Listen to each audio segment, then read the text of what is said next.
Jadi gini ya, kemarin kan kita bikin konten tentang KPR ya. Iya. Jadi ternyata tuh banyak tuh yang nonton, ya lumayan lah 600-an. Kalau yang shortnya itu lumayan lagi, lebih banyak lagi, bisa 8 ribuan view gitu. Artinya ternyata KPR ini banyak sekali peminatnya. Nggak cuma Gen Z, tapi juga milenial pun banyak juga yang punya rumah ya. Jadi pengen ada insight atau bekal lah sebelum mereka memilih. Nah sekarang kita coba spesifik di KPR aja nih, Mat. Boleh. Kemarin kan gimana caranya punya rumah tuh? Banyak opsinya, bisa KPR, bisa beli tanah kemudian digadein, bangun sendiri dan sebagainya gitu, banyak opsi. Nah, kalau ini sekarang kita coba bahas khusus untuk KPR doang. Boleh. Nah, kebetulan gini, Mat. Kebetulan ini udah ngelis nih saya dari salah satu YouTube dan nanti saya cantumin aja. Dan ini pertanyaan-pertanyaan yang saya simpulkan bukan umum, tapi lebih dikatakan spesifik. Wajib mungkin. Oh, dan iya, spesifik ketika kalian mau cari rumah, ini harus di-summary-in dulu nih. Dibikin pertanyaan dulu di sini. Silahkan catat aja ya, kalau memang penting dicatat, nanti teman-teman bisa langsung satu persatu cross check gitu, Mat. Ketika mau cari developer atau mungkin cari perumahan gitu ya. Nah, boleh. Di sini sih, Mat, kurang lebih ada 6 kategori. Pertama nih, yang pertama tentang perizinan sama legalnya. Jadi kita diskusi nanti ya. Boleh. Gimana? Perizinan ya. Perizinan. Yang kedua, yang penting tuh fasilitas umum sama fasilitas sosialnya di dalam klaster tersebut, di perumahan tersebut ada apa aja. Yang ketiga, coba kita bicara tentang produk KPR Bank lah. Produk KPR Bank itu kan banyak tuh, ada yang syariah, ada yang konvensional. Terus yang dominannya kemana ya? Nanti kita coba lihat. Coba kita sedikit demi sedikit dibuka lah, karena kan Rahmat berpengalaman di dunia KPR. Sebetulnya belum pengalaman tapi tahu. Ya, tahu ya. Sebetulnya ada yang lebih senior, Mat. Itu sebetulnya ini pakarnya. Pakarnya ya. Jadi berapa generasi udah dilewati. Berapa generasi. Jadi tahu pengalamannya lebih jauh. Terus yang keempat, nanti kita bikin konten sama Bapak dah. Yang keempat tentang lokasi. Gimana sih Pak cara penentuan lokasi yang tepat gitu. Nah, yang kelima paling ini sih terkait struktur, kayak nanti ini ada beberapa list pertanyaan, coba kita diskusikan nanti ya terkait bangunannya. Standar nasional Indonesia itu untuk anggota keluarga 3 orang layak huni betul berapa meter sih luasnya, gitu ya? luas tanahnya, luas bangunannya. Nanti kita juga kalau di struktur kita ngomongin terkait rangkanya mungkin, struktur bangunannya ya. Dan sebagainya, kita coba bahas lebih detail. Nah, yang terakhir paling terkait harga. Nah, kalau harga kan memang akan beda ya, Mat, tergantung preferensi masing-masing. Kita ke yang pertama dulu nih, Mat ya. Boleh. Perizinan sama legal. Nih, yang pertama, yang perizinan legal ini. Tapi ini kita sambil kerja aja nggak apa-apa ya? Nggak apa-apa, sambil aja gitu.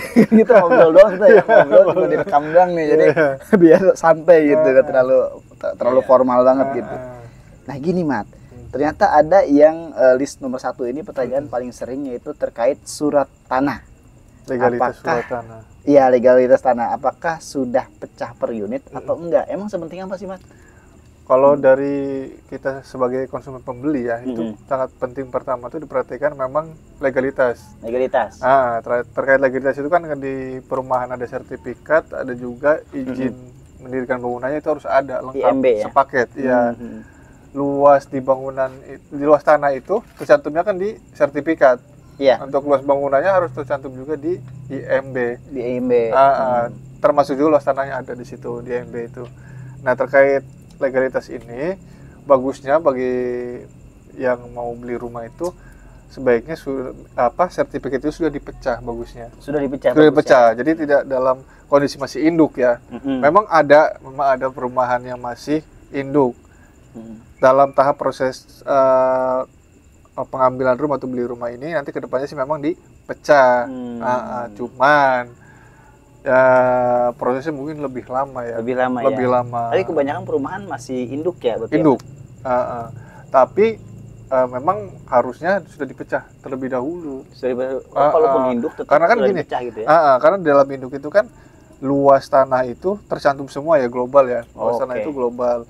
Tapi nanti itu untuk pemetaannya itu sudah tercantum juga di site plan lokasinya itu. Oh, jadi buat blok ini berapa rumah ini gitu ya. Iya, itu tertera, ada juga di induk itu. Oke. Untuk tapi misalkan taman itu ya. Iya, tapi masih gabung. Iya, bagusnya cari perumahannya memang harus yang udah terpecah sertifikatnya. Ya. Kalau disarankan sih kalau bisa udah pecah per unit ya. Rata-rata induk. Udah ada sudah ada pembagiannya. Oke, siap. Ada, Set iya plan-nya, Pak. Pak. Oh, Set, Pak, set set plan-nya, plan-nya. set lo. Jadi sudah induknya memang sudah ada. Nanti kan setelah Tinggal pembagiannya aja. udah lunas baru di anu itu kan dipecah. Atas nama itu ya, Pak. Nah, tapi itu rawan, Pak. Hmm. Kalau masih induk sudah lunas baru dipecah itu lebih rawan. Kalau bisa sebelum berarti ya? Sebelum, bahkan bank, karena sekarang tuh bank tuh malah lebih dominannya nyarinya yang udah dipecah sertifikatnya. Oke, bisa kita simpulin ya. Iya. Berarti yang nonton poin pertama ini wajib pecah sertifikat kalau bisa. Bener ya? Penting. Pertanyaan betul. Iya, Nah, penting gitu. Nah, ini sekarang nih, Mat. Kalau terkait ini ada HPL tapi nggak tahu HPL itu apa ya, Pak? HPL, Akun apa? hak pengelolaan lahan atau gimana? Bisa. HPL.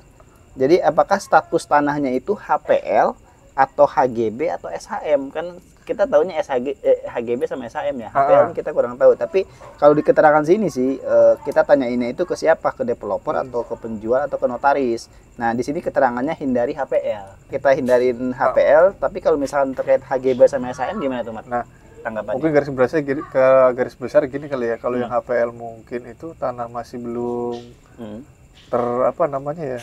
terverifikasi sama BPN kali ya. Oh gitu. Kalau kondisinya sudah HGB, sudah SHM itu udah terregis Terregis gitu ya. sudah Ini terregis. mungkin belum kali Iya, ya. mungkin belum kayaknya ini. Kalau HGB kan masih ada di dalam bentuk sertifikat, tapi masih berlaku. Ada masih berlakunya, kurang lebihnya 25 tahunan. 25 tahun HGB. Harus diperpanjang, wajib diperpanjang. Tapi balik lagi ya, kemarin kita udah ngobrol ya, Mat. Ya, Sebelumnya. itu udah. Perumahan kebanyakan masih HGB. Masih HGB. Aturannya begitu ya. Tapi untuk ningkatin ke SHM nggak rumit dong. Nggak ya. rumit, gampang. Nggak mahal Gitu juga sih. ya Nggak kalau kita mahal. mengurus diri. Ini Ini bisa dibahas satu konten lagi, Mas. Boleh. Terkait legalitas sama tata caranya, Pak. Kali ini masih awam kan? Iya, Jadi siapa tuh bermanfaat gitu. Iya. Nah, oke, itu kita skip dah, Is. Oke. HGB kebanyakan ya, tapi HGB. bisa dinaikin ke Hak SHM. guna bangunan. Hak guna bangunan. Tapi Nah, dalam bentuk sudah sertifikat itu. sertifikat sudah udah ya? sertifikat. Oke, siap. Nah, yang ini yang menarik nih. Kawasan ini zona hijau atau zona hunian ya, jika ada IMB nggak apa-apa, atau yang pertanyaan ini nggak usah ditanyain gitu, Mat. Nah, zona hijau atau zona hunian itu gimana cara tahunya kita, Mat? Kan bingung tuh, Mat. Kalau kita mau Apa ngecek, kalau ada IMB berarti udah aman gitu? sebetulnya kalau proses ini mah tahapan pertama si developer ini ya, namanya, si developer mau buka lahan. Oh gitu. Apakah lahan yang pertama dia itu sudah masih hijau atau berarti masih pertanian, tanah kuning, itu artinya sudah menjadi pemukiman, itu di awal. Oh di awal. Kalau memang sudah Ada jadi IMB? sertifikat, sudah punya IMB, dari tahapan awal, step awal-awal itu sudah dilewati. Udah lewatin ya? Artinya Oke. si lahan itu sudah kuning biasanya. Berarti memang wajib zona hunian ya? Iya. rumah ya? Tapi kalau udah perumahan, kalau sudah dipecah, sudah ada induk dan sertifikatnya, itu rata-rata kuning. Oh kuning ya? Kawasan perumahan. Perumahan yang udah Memang untuk kredibilitasnya bagus ya? iya. Dikenal gitu Artinya ya? sudah memang bukan untuk peruntukan pertanian, bukan untuk peruntukan industri, bukan. Oke. Atau pemerintahan, bukan.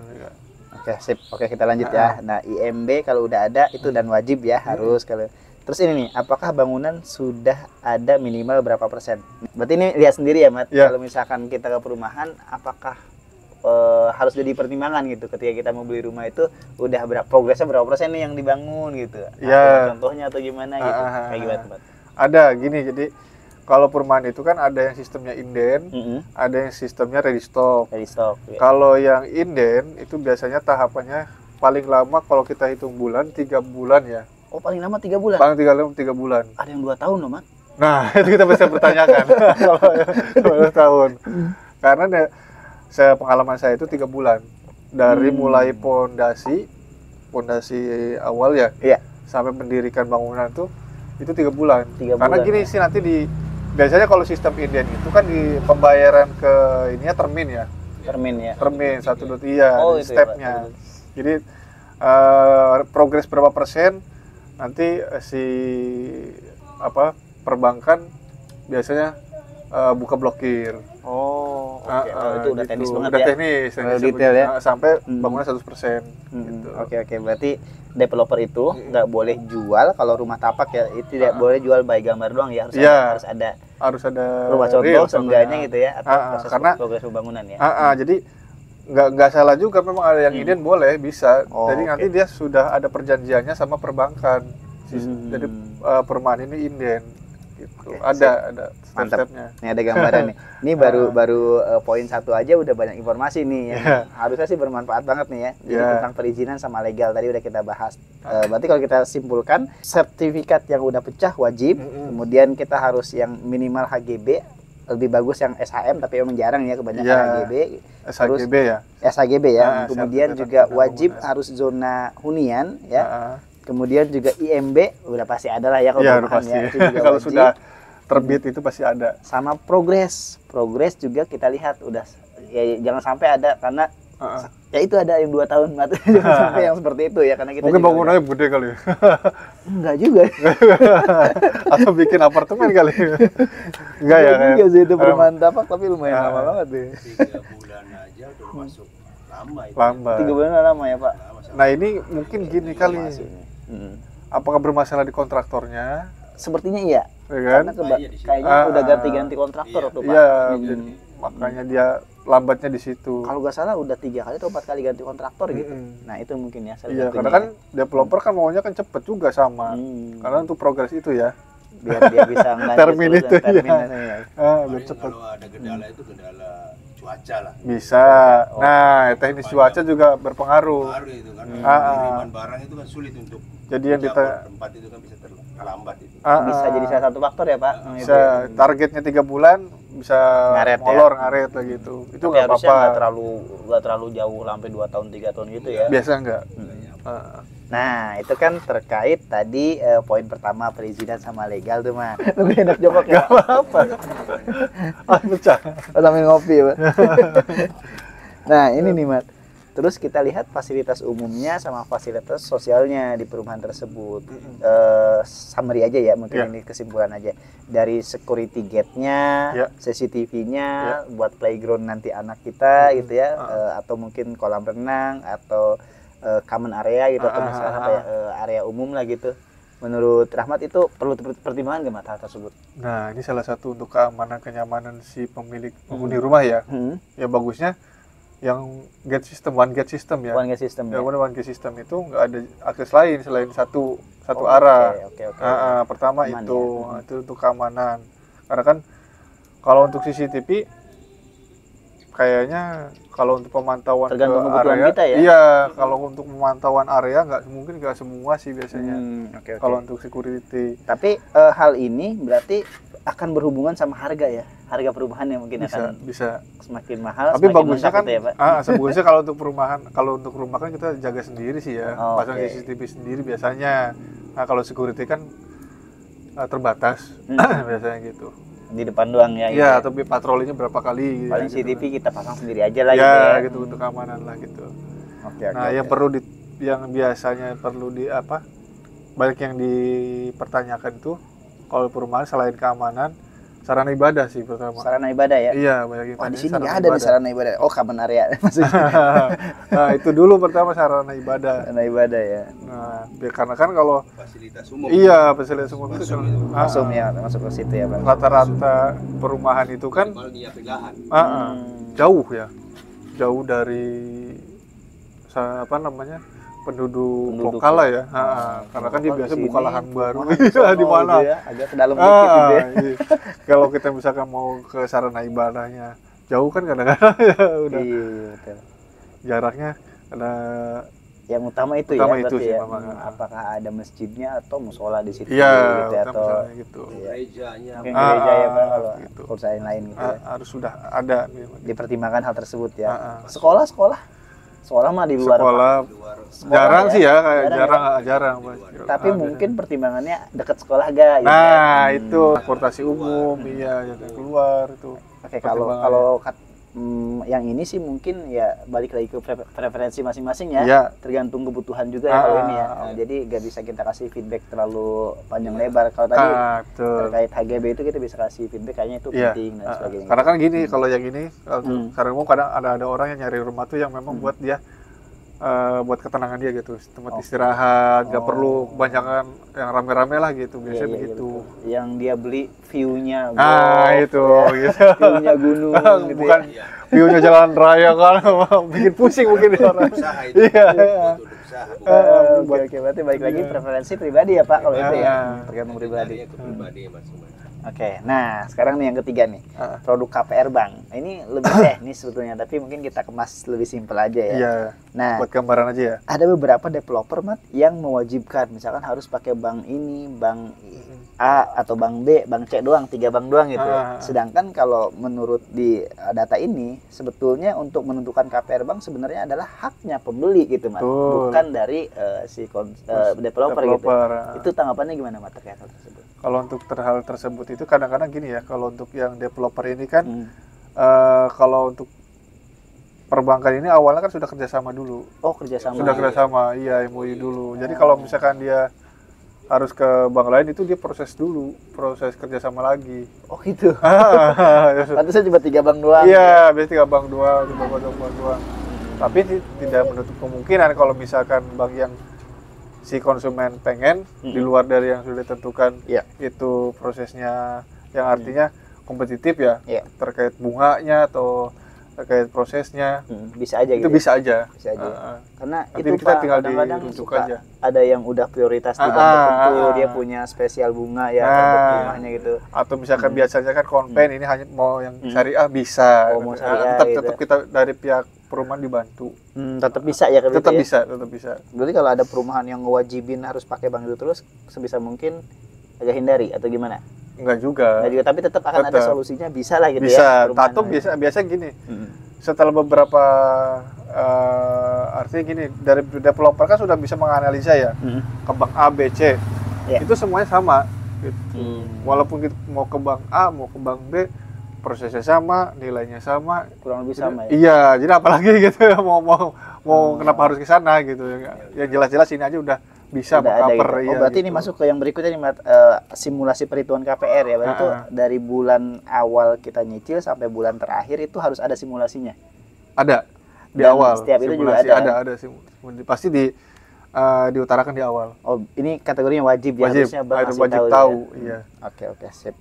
Walaupun nanti pakai ada biasanya tuh kalau ini tuh pakai suku bunga ya. Oke. Tapi ke suku bunganya nanti ada yang sudah di plotting di awal atau rate ya. Meningkat setiap tahun itu ada hitungannya lagi. Kalau dari table list ini sih yang disarankan gitu ya, kita analisa sendiri nih. Bunganya berapa gitu. Nah, kalau bisa ambil tenor yang sependek mungkin gitu ya. Karena bunganya lebih kecil katanya di sini.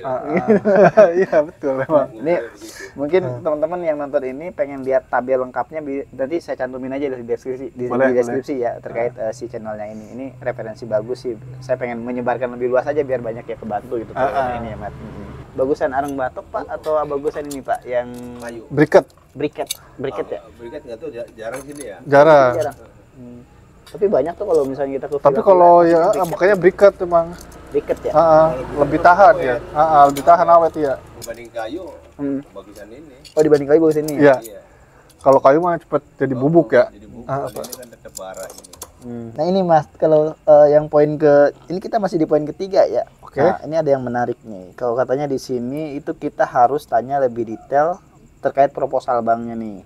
Apakah ada klausul pelunasan sebagian atau dipercepat? Kemudian juga apakah ada penalti untuk pelunasan sebagian gitu. Nah, itu juga apa tuh pertimbangannya? Kalau klausul itu kan ini klausul. Kan terkait kebijakan bank ya. Oh, tetap ke bank ya? Iya, nanti ini bisa dipertanyakan lagi ke bank. Paling kalau dari developer hanya dikasih informasinya hanya sebatas informasi detailnya enggak sih, cuma tuh bisa gitu. Ada kebijakan-kebijakan ada gitu aja intinya. Untuk detailnya dari bank nanti dijelasin di bank sih pada saat akad kreditnya.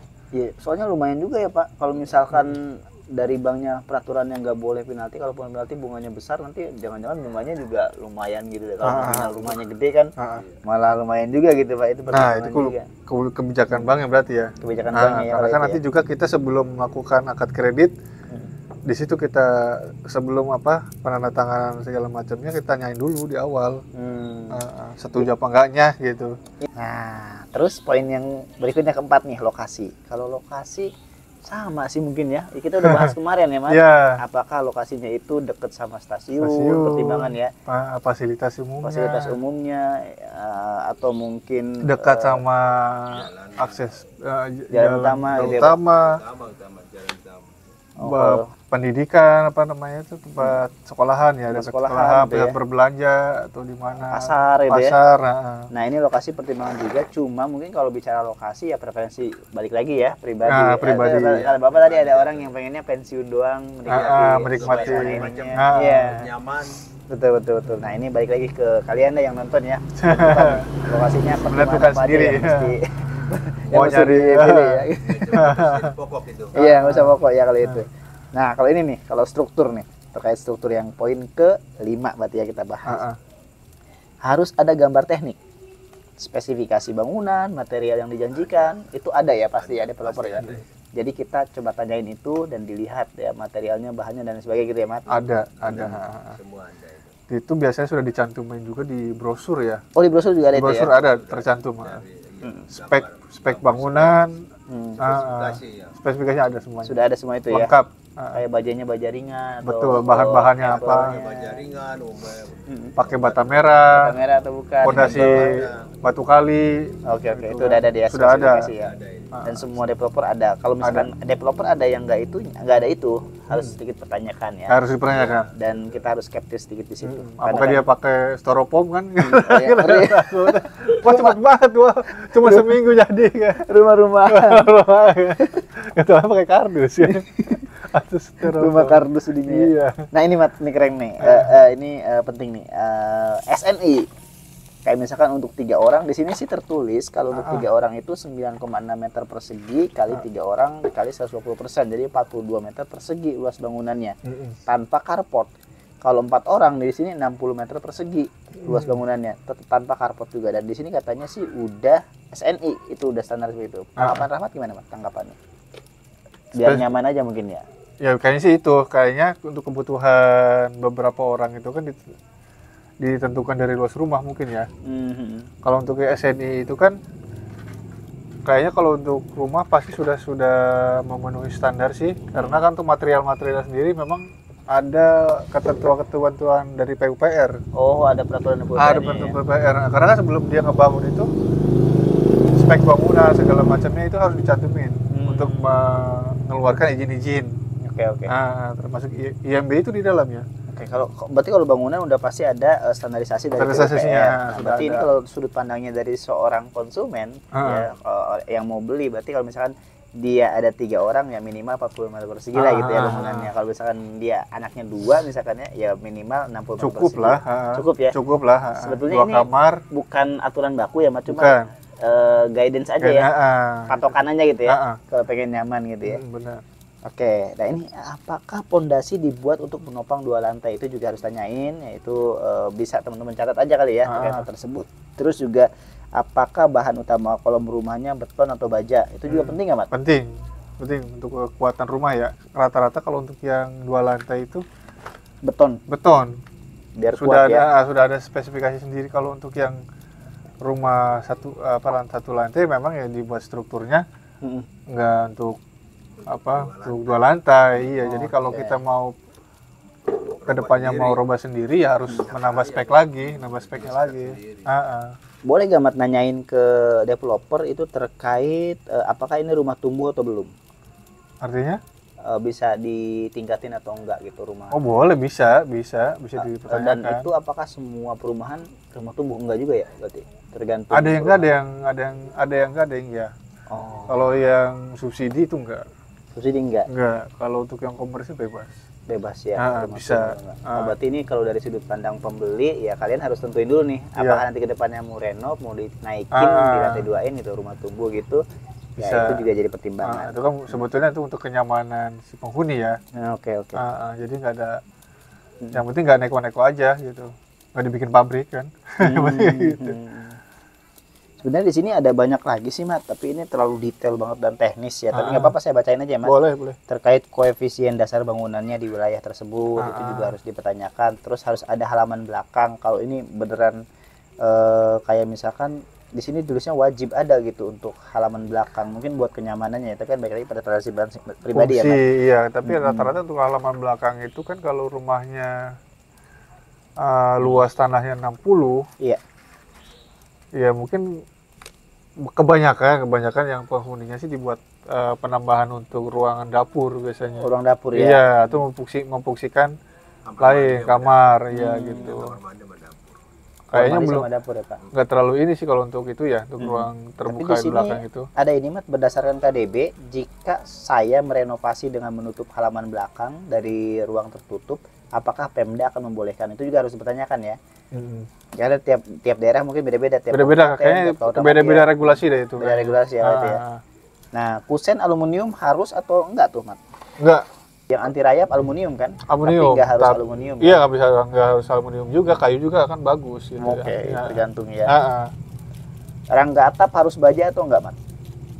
Bagusnya iya. Bagusnya iya, anti rayap juga ya. Itu saja ya. Karena untuk kalau untuk kayu kemungkinan ya nanti pasti ada perawatan ya. Oh gitu. Wah, ini menarik nih sebenarnya listnya ini nih. Bisa jadi preferensi ya. Nah, hal yang terakhir nih, yang price, yang harga.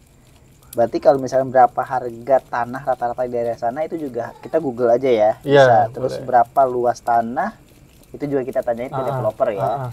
Kemudian harga total tanah, nah ini juga bisa ditanyain, bisa hitung sendiri sebetulnya ya. Kalau ini gampang. Kalau tanah tergantung developer, tergantung lokasi ya. perumahannya iya. Berapa harga bangunan di daerah sana, 1 lantai atau 2 lantai, ini juga kita bisa Google sebetulnya ya buat perbandingan. Kalau itu sudah kasat mata juga bisa sih ya. Udah bisa ya. Terus berapa luas bangunan juga kita bisa tanya ke developer. Terus harga total bangunan juga ini terlalu rumit sih sebetulnya ya. Nah ini kita bisa hitung sendiri. Nah harga wajar rumah nih ini juga bisa hitung sendiri. Terus jika harganya wajar dari harga jual, apakah kita bersedia menerimanya?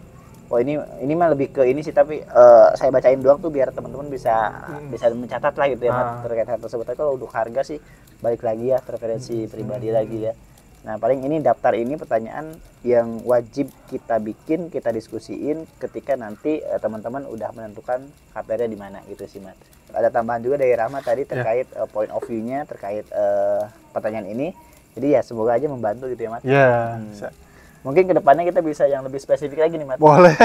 Kayak surat-surat prosesnya, flow-nya dari yang AJB gitu, HGB ya Pak. Dari HGB terus naik ke SHM, prosesnya gimana sih? Datanya apa aja? Tuh, kita bisa. alurnya, flow-nya kemana aja? Itu Ya, awam bisa. orang-orang ya. Menarik nih kita bahas. Ini juga belum termasuk cerita orang lagi nyicil rumah terus meninggal. Nah, Oh, gitu ya. itu Berlanjut atau tanggungannya ke si tanggungan si saudara kah? masuk lunas. Ada. Oh, itu juga bisa ditanyain ke developer ya Pak? Iya. Atau ke bank tuh?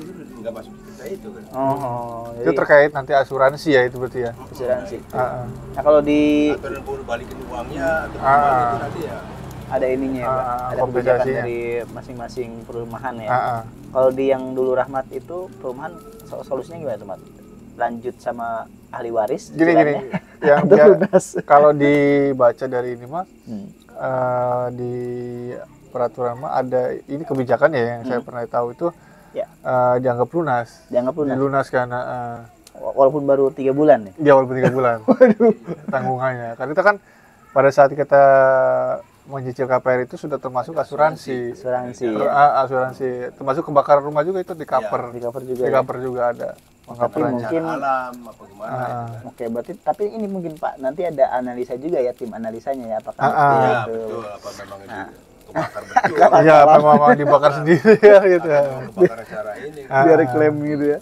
Nah, itu juga masuk bahan yang Iya. Iya, wah Nanti rame ya. dipertanyakan juga Banyak apakah ya, berarti kalau diskusinya ya. kok dibakar ini kondisinya rumahnya sudah tidak sesuai dengan spek awal. Nah, itu dipertanyakan juga nanti. Sudah berubah spek. merubah Iya. spek awal. Pertanyaan juga buat developer. Itu udah nggak cover asuransi. Banyak ya berarti ya. Dia kan instalasi kebakar sehingga ya itu nggak bisa kebakar, tapi udah ngerobain apa rumah dari developer kan dia robah, bukan kesalahan developer berarti kan istilahnya begitu. Kayak salah ya. Jadi banyak analisanya lagi sebetulnya Pak. Nggak bisa ini. Mungkin tim asuransi akan Bisa menilai lah nanti ada Bisa penilaian. ya. Kalau kita simpulkan berarti ya pertemuan kita sekarang ini udah mungkin 30 menitan sih kita ngobrolnya. Lama juga nggak berasa. Cuma ini poin-poin penting juga bisa sepakat ya Mat nih. Poin penting yang terkait perizinan sama legal. Iya betul. Fasilitas umum sama fasosnya, kemudian terkait produk KPR banknya gitu ya, kemudian juga terkait lokasi, strukturnya, dan harganya ya. Betul, kan Poin-poin itu kita harus pertimbangkan dulu ya. Jangan sampai kita udah nyembur dulu, baru kita nanyain begituan kan. Oke, siap, baik. Jadi biar nggak salah, bisa nggak salah langkah. Oke siap. Jadi mungkin segitu dulu aja ya pembahasan kita kali ini, dan terima kasih Mat udah mau ngasih sharing ilmunya lagi di sini, pengalamannya. Mungkin sama teman-teman kamu nanya. Ya boleh ya, komentar aja ya kalau mau pembahasan lebih detail tentang apa, nanti kita bahas di sini lagi sama Rahmat. Kemudian juga kalau ingin table list pertanyaan ini, nanti silahkan cek di deskripsi dah, saya cantumkan YouTube dari sumber pertanyaan yang kita buat ini ya. Jadi teman-teman silahkan subscribe juga YouTube-nya si Akang ini gitu. Terima kasih, see you untuk next video lagi. Thank you Pak. Oke.